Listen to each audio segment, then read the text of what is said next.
Hi வணக்கம் மக்களே.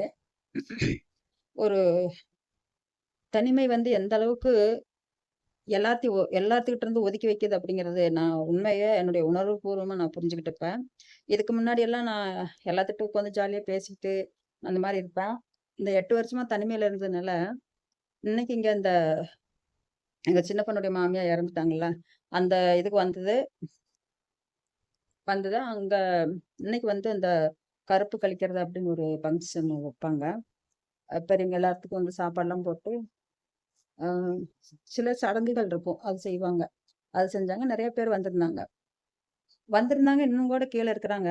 ஆனா, நான் மட்டும் அந்த சாமி கும்பிடுற டயத்துல கூப்ட்டாங்க. வந்ததாகுன்ட்டு. குளிச்சுட்டேன். குளிச்சுட்டு இங்கேயே தான் இருந்தேன்.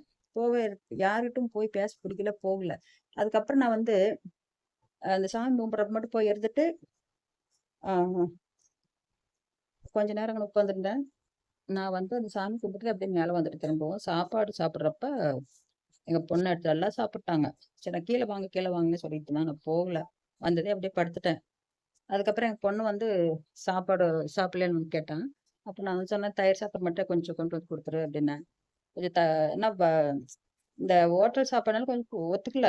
அதனால கொஞ்சம் ப்ராப்ளமா இருக்குன்ட்டு கொண்டு வந்து குடுக்க சொன்னேன். அப்புறம் தயிர் சாப்பாடு மட்டும் குடுத்தா அப்படி சாப்பிட்டு படுத்துட்டேன் இவ்வளோ நேரம். இப்பதான் கொஞ்ச நேரத்துக்கு முன்னாடி தான் எந்திரிச்சேன். நெறையா வந்திருக்காங்க. கீழ பேசிட்டு இருக்காங்க. எல்லாம் இருக்காங்க. ஆனா நான் மட்டும் வந்ததுலருந்து இன்னைக்கு அன்னைக்கு அந்த எடுத்துட்டு போய் மயானத்துல தகனம் பண்ணதுக்கப்புறம், நான் மேல இந்த வீட்டுக்கு. அதுக்கப்புறம் நான் கீழ போகவே இல்ல அதிகமா. இதெல்லாம் பாருங்க ஒரு இது. இது நமக்கு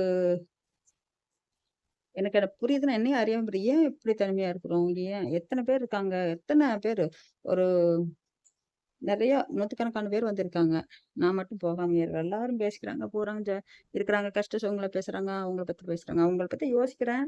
அவங்க ஆத்மா சாந்தி அடையணும் அப்படின்னு மனசார வேண்டிக்கிறேன். எல்லாம் இருக்குது. ஏன் தனிமைப்படுத்துது என்னைய?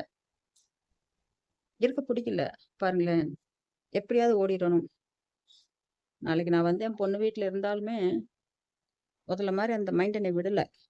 ஏன்னா நான் எதுக்கு சைக்காலஜி டேப்லெட் போட்டேன் அப்படின்னா, என் பொண்ண நினைச்சுக்கிட்டனால இருக்க முடியல. என் பொண்ண மறக்கிறதுக்காக தான் சைக்காலஜி டேப்லெட்டே போட்டேன். இன்னைக்கு 8 வருஷமா அத யூஸ் பண்ணிட்டு இருக்கிறேன். இப்ப எனக்கு மைண்ட் நிலைமை எப்படி மாரி இருக்குதுன்னு பாருங்க. ஒருத்தர கண்டாலே அவங்க கிட்டவே போக முடியல என்னால. போய் பேச முடியல. தனிமை தான் விரும்புது. அந்த இப்ப நான் உட்காந்துருக்க சோபா இதுலயே தான் படுத்துக்கிறேன். நைட்டு இதுலயே தான் படுத்துக்கிறேன். என்னுடைய வேலை என்ன? குளிக்கிறேனா, சாப்பிட்றேனா, டீ வேணுமா, காப்பி வேணுமா, பாப்பா போட்டு குடுக்க சொல்றேன். அவங்க போட்டு குடுக்குது. அத குடிச்சுட்டு என் பாட்டுல சைலண்டா கம்முனு இருந்துக்கிறேன். இது ஒரு மனிதன தனிமை எந்த அளவுக்கு கொண்டு விடுதுன்னு பாருங்களேன். பைத்தியமே ஆகிருச்சு. உண்மைய சொல்லப்போனா, மைண்ட் டிஃபரன்ஸ்.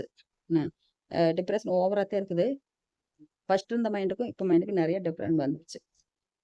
கடவுள் கடவுள் தலையெழுத்துன்னு என்னமோ எனக்கு தெரியல. இவ்வளோ தூரம் மாற்றம் வருமான்னு எனக்கே மனசுக்குள்ள கொஞ்சம் கஷ்டமா இருந்துச்சு. சரி இந்த பதிவு எனக்கு தெரிஞ்சத போடலான்ட்டு போடுறேன். எத்தன பேத்துக்கு இது மாரி உங்களுக்கு இருக்குன்னு நீங்களும் கமெண்ட்ல சொல்லுங்க. பாய்.